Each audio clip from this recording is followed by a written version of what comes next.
walk you through the rough to finish dimension sequence, also called squaring a board. It's taking a rough board, like one behind me, and getting a smaller piece that we need for a project to finish thickness, width, and length. Squaring a board is one of the most common repeated procedures in woodworking, but depending on the lumber that you order and the nature of your project, it may demand that you adjust what I'm going to show you a little bit. So at the end of this video, I will show some alternate paths of squaring a board. Before I show you the squaring a board sequence, we need to be on the same page regarding board terminology. With this board, there are 6 sides.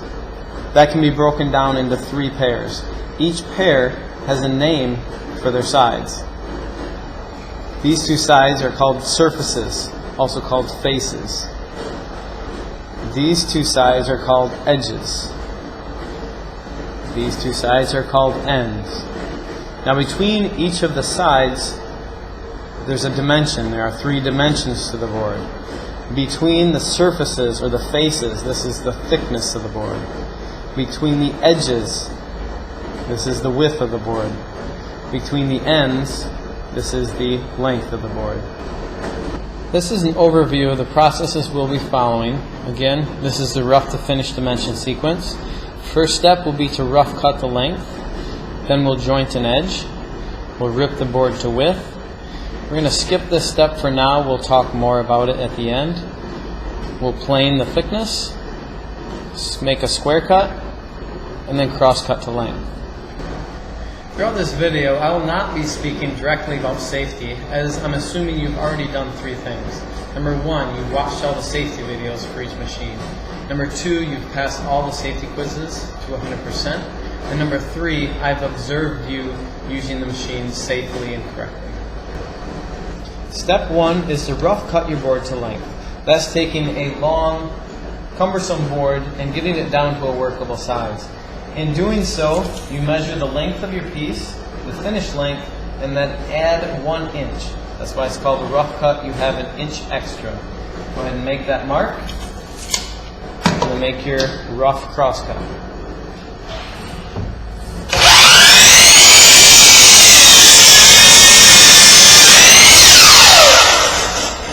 Step 2 is to joint one edge of the board. I would advise picking the cleaner of the 2 edges because the other end will get completely cut off.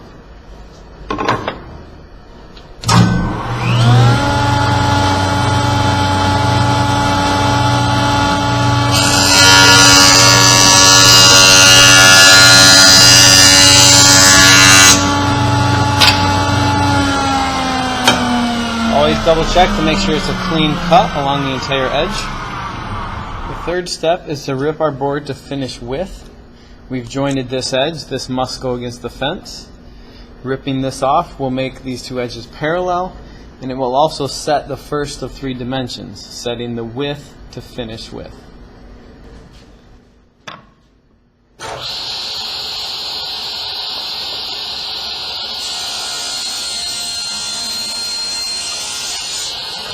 The next step is to plane your board to finish thickness.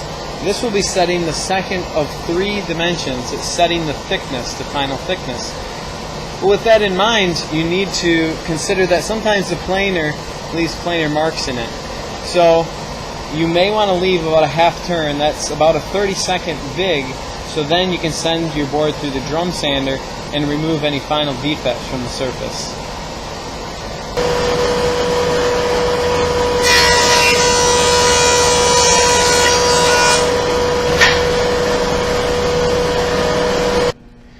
The next step is a square cut, and that's trimming just a little bit off the entire end of one end of the board. Now you'll notice that I did not do this earlier. I didn't try and cut anything to length earlier. You have to get 2 parallel edges before you do anything with the length. Otherwise, there's no guarantee that any cuts here are perpendicular to both edges.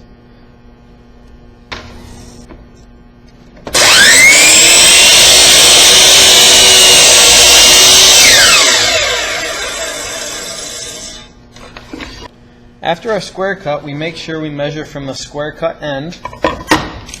We'll mark our final length of the board.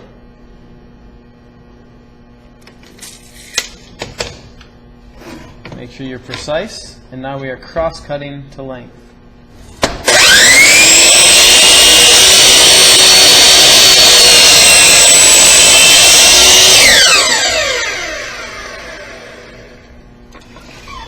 And with that, we have finished the rough to finish dimension sequence, also called squaring a board. We've set 3 dimensions: the thickness, the width, and the length. And we've also cleaned up any defects, so this board is ready for the project. Now, I mentioned earlier that depending on the nature of your project, you may need to alter the rough to finish dimension sequence slightly. In the case of boards that need to be edge glued together, you first need to rough cut them, joint edges, rip them to a rough width that when glued together make up your panel. But after you edge glue them together, you plane them to thickness, but then you treat them like a rough board again. Because in the clamping process, some things may not have remained parallel to each other, and you may have damaged an edge of a piece. So after planing, go back to the jointing step, joint the whole panel, rip that whole panel to finish with, and then you can proceed to the square cut.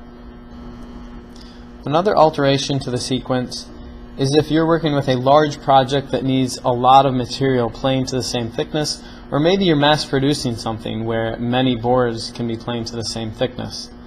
In that case, if you need multiple boards, there's no sense in waiting to plane until everything's cut up into small pieces. It's very inefficient.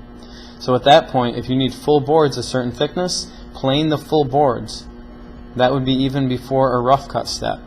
Or maybe you only need part of a board to a certain thickness, then you'll rough cut that part and you could plane that whole board to thickness, and then you could proceed through the steps.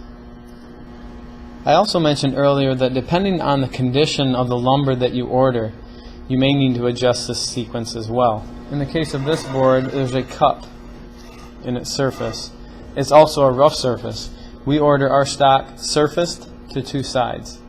So usually in that case we don't have problems with cupping.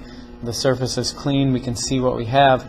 But when we have warping like this, a cup in the board, before even getting to jointing, we can do the rough cut, but once we get to jointing, before that we have to have one flat surface, or else we don't have a surface to go against the fence and we won't be able to get this 90 degrees on the edge. So we need to actually surface the surface on the jointer.